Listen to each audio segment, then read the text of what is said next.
What's going on, guys? Christian Goes Fast back here with another video. Today, I'm going to be telling you about my 1988 Lincoln Town car. Now, this is a car that I've not featured much on the YouTube channel, mostly because nothing really interesting is happening with it, or so I thought. The plan is still mostly for nothing interesting to happen with it. But what ended up happening with it when I got it was what was interesting. So, I got this car December of 2017. It was a family friend's, and they were moving out of state. So they decided to get rid of it. Knowing that I work on cars and enjoy working on cars, they asked me to come fix it up and sell it for them. They were leaving that week, so I had to get the car running, drive it back to my house, work on it, and get it sold from there. After discussing it with my parents, whose driveway it would be occupying, they decided to go along with it with the understanding that it was going to be a quick fix and flip. And that's what I thought too. Thought it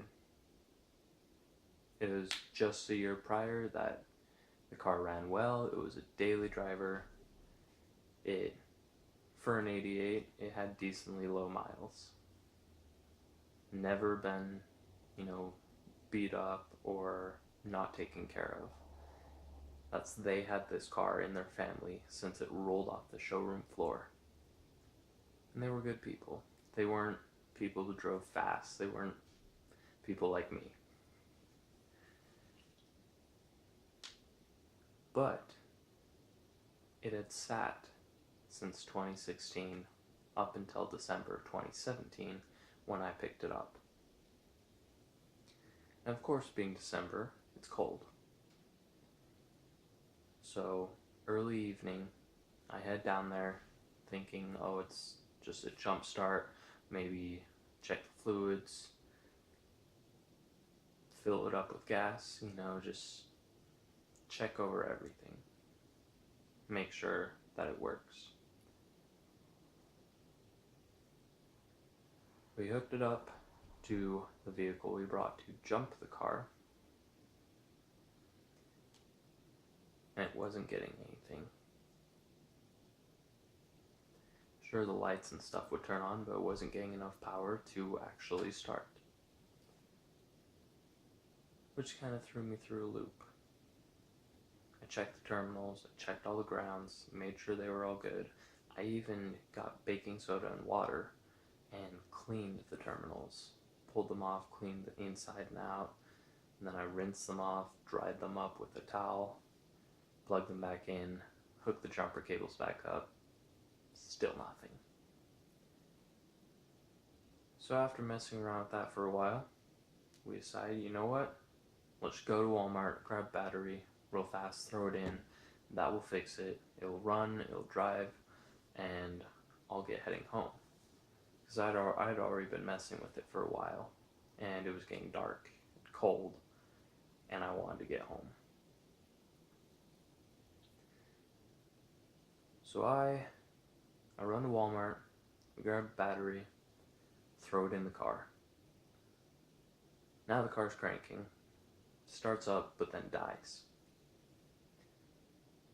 I'm thinking, oh, it needs to run for a while, it's cold, needs to warm up, and just have, the fluids circulating. So, thinking that was just the issue, I tell my family friend that that's all that needs to get done. I just need to get it going, get it driving, and so they say, alright, well, we trust your judgment, especially with cars, and if you have any issues, let us know, and let us know you can make it home safe.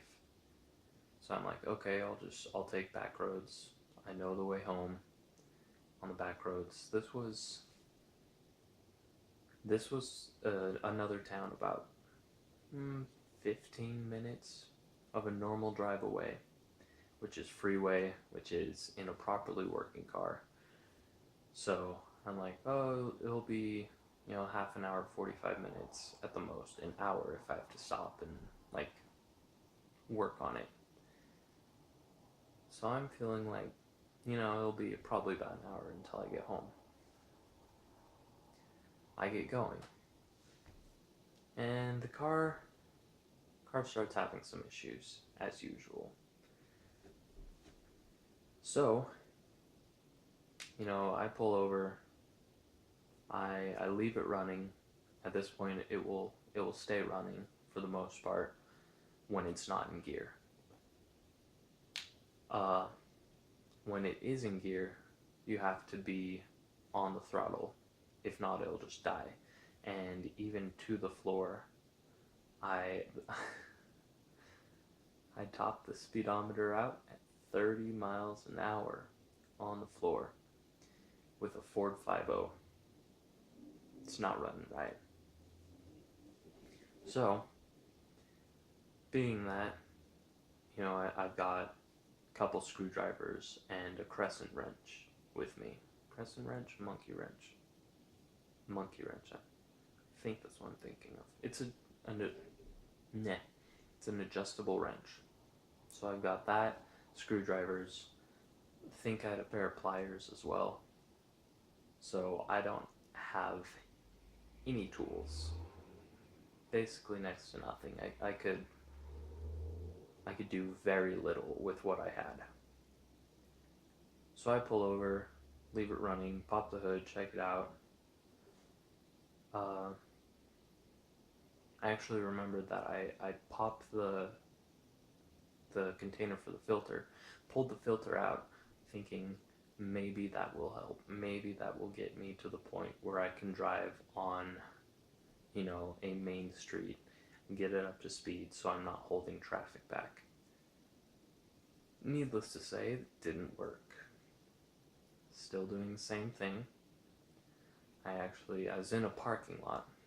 It was a parking lot for a little business just down near the town where I got the car. And I tried to put it in gear, give it a little bit of throttle at the same time, and it just dies. So I'm like, alright, I need to start getting out of here. I need to be making my way back home. So, I'm in autopilot at this point, start the car, give it gas, drop it in gear. I dropped in gear almost at full throttle. It did a little one-wheel peel and got out of the parking lot back onto the road. I didn't make it another mile before the car started acting up, started dying. It actually died at a stoplight, and so I pulled into a grocery store parking lot. I think it was a Sam's Club. I want to say it was a Sam's Club. But I pulled into this grocery store parking lot. I popped the hood. I'm looking for anything that's disconnected, anything that looks like it shouldn't be where it is. I'm looking for anything burnt, anything wrong. And I can't find anything. So I'm sitting there, and at this point, I'm the next town over, but still several towns away from home. So I'm sitting in this parking lot, just thinking, what am I going to do? At that point, I got a text from my dad asking me where I was. I said, the car died in this town that I'm in. A couple times I pulled into a parking lot. I'm not quite sure what to do. I can't get it to run right. It won't stay running. It's acting like it's out of gas, but it's reading a full tank. And it won't idle. It won't go more than 30 miles an hour. And so he's like,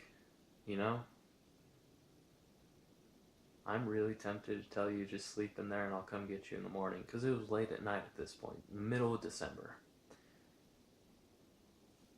But then he tells me that he's not going to do that, and he's like, you sit where you are, I'll come and get you, and we'll figure out what to do from there. So I'm like, alright, well, my dad's car has more tools, be able to, check it out and see what's going on. And so I'm sitting in the car, just waiting. Next to nothing happens, no one comes by, bothers me, which was nice, because I was worried that someone was gonna roll up. I'm a late teenager sitting in a car in the middle of the night in a parking lot. Car's not registered. I think at this point I removed the plates from it as well. So I was worried that something was going to happen. I had the title signed over in my name in the passenger seat, just waiting for the police to show up, for someone to show up and get mad at me. Thankfully that didn't happen. But about a half an hour goes by. My dad drives up and, pop the hood, try and start it, still won't start, still won't stay running when it finally did start. And so we're sitting there trying to think of what to do, and we decide that it would be a great idea to use a 2005 Honda Pilot to flat tow a 1988 full-size Lincoln Town car. Now the weight difference and the size difference should have told us that this wasn't the brightest of ideas. But we decided to do it anyway. So we get it hooked up. Thankfully we had a tow strap in the back of my dad's car. We get it hooked up and we get on the road, and we take back roads the entire way. Now I'm not sure how fast we were going because my car was off. We had the hazards on, and that was it. But the entire time, as we're going, the road's mostly straight for most of the first half of the journey. But I'm sitting there, and suddenly it dawns on me. If I don't have power in this car, I don't have power steering, I don't have power brakes, I have power nothing. I have my dad on speakerphone, and I tell him, look, I've got no power steering, I have no power brakes, so let me know well in advance that we are slowing down, otherwise I will not be able to step on the brakes soon enough to stop. And so he's like, yeah, with the car off, that would happen. Alright, I'll let you know. So for half an hour, driving back roads, it's me slightly offset in the lane from my dad. I'm probably about 15, 20 feet behind him on this tow rope. So I don't have a lot of room as it is, but every single time we were coming up to a stop, just from my phone, he'd yell back to me, we're going to slow down, get ready to brake. And I was just waiting for that time when someone's going to pull out in front of us or something's going to happen, and I'll have to slam on the brakes and try not to hit my dad's car. Thankfully, nothing like that did happen. We ended up getting home a little after midnight, if I remember correctly. This was last year, so I don't remember every single detail, but we got home, we got the car situated, and after that we both just went to bed. Of course, I thanked my dad, because I know he's not a night person, and I'm glad that I didn't have to sleep in that parking lot. So, with that being said, thank you for watching. I really hope you enjoyed the video. If you did, please give it a like. I'm sorry it's a little bit of a longer story, but just recalling everything, and the fact that it's a little after 1 in the morning here. I'm pretty tired, but I decided that I needed to record this video, so sorry it's a little bit longer, but thank you again so much for watching. Like, comment, subscribe if you're new to the channel. Thank you all, and I'll see you later.